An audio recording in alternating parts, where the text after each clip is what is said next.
golem is a creature from Jewish mythology. It's a creation of man that collects all the bits of pieces. Well, golem essentially is made of mud, and creates something of sheer power and something that haven't existed before, and give us opportunities and possibilities never seen before.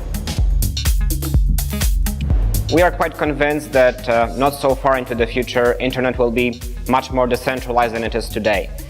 And this will require new infrastructure. And Golem seems to be the ultimate solution to this problem. Not only to distribute computation, but decentralized distributed computation. Golem is a new way of distributing computing between computers over the public network, where users can sell their redundant computation power to users who need it. This means that you can compute your task on other people's machine. Technically, Golem is a peer-to-peer network, meaning that users join on an equal basis and there's no central authority or no one is more important than anyone else. You can use Golem for scientific computation, for AI. Artificial intelligence requires quite a lot of computation and distributed. You can split it into small tasks. I don't know, in chemistry, for example, you can search for new molecules. Golem would do the job perfectly. For example, when you are an artist or an architect that has created this 3D model of a house, and we like to see a photorealistic image of it. So he can use Golem, split this task into smaller parts, then send it to the network. And each person will compute a small part of the image. And they will compute this in the same time, so everything will be quicker. And then the results will be sent back on the artist machine, and Golem will put it together. Weather modeling, folding proteins, research for new medicals, or even mining cryptocurrencies. I would say that the sky is the limit. Distributed computing is nothing new.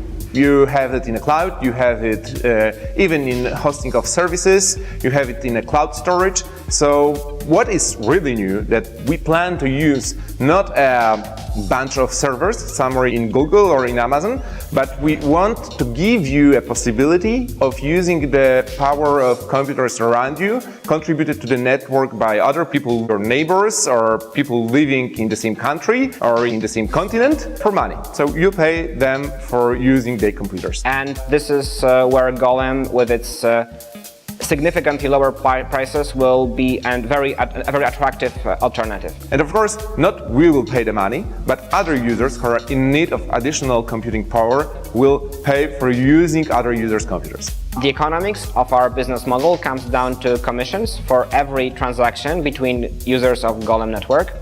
So this means there will be a fee on every completed computing task, or on every unit of time software as a service is applied to complete these tasks. Users can join Golem to become producers or consumers of computational resources, or to switch between the two roles. This means that we will join the market of software as a service and infrastructure as a service, which could potentially grow by $40 billion over the next few years.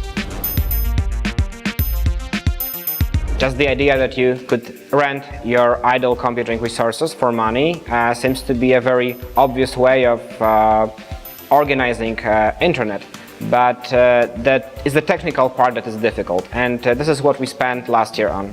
The first one is transaction system and payment system. For microtransactions, the transaction fees, even with Bitcoin, are so large that they will sum up to an amount that is bigger than the payment. Okay? So we have to come up with some micropayment scheme. We're going to use Ethereum.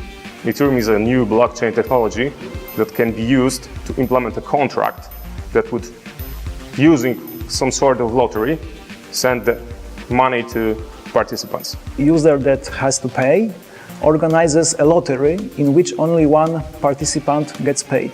This lottery approach may seem unfair for most of the participants.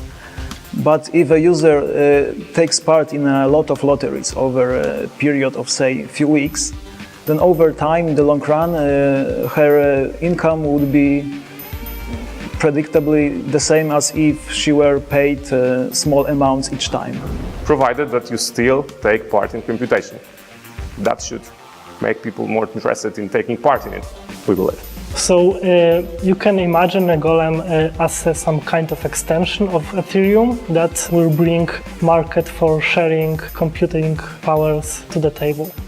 There will be a problem with unfair users. For example, we can imagine a situation where there in the network are users who want to be paid, but they don't want to compute anything, or they just send wrong results. We implement ranking protocol, especially for them, so that they won't take part in computation and the network in general. We know that they can appear from time to time, but we have to get rid of them as soon as possible so that other participants simply can do their job. At the end of the day, we hope that Golem will not only give scientists and businessmen a new way of doing computation, but will also change the way internet is working. Golem, for me, is a challenge. It's a very challenging problem, but the problem that we know how to solve. And yeah, it's undertaking that I believe can result in something spectacular.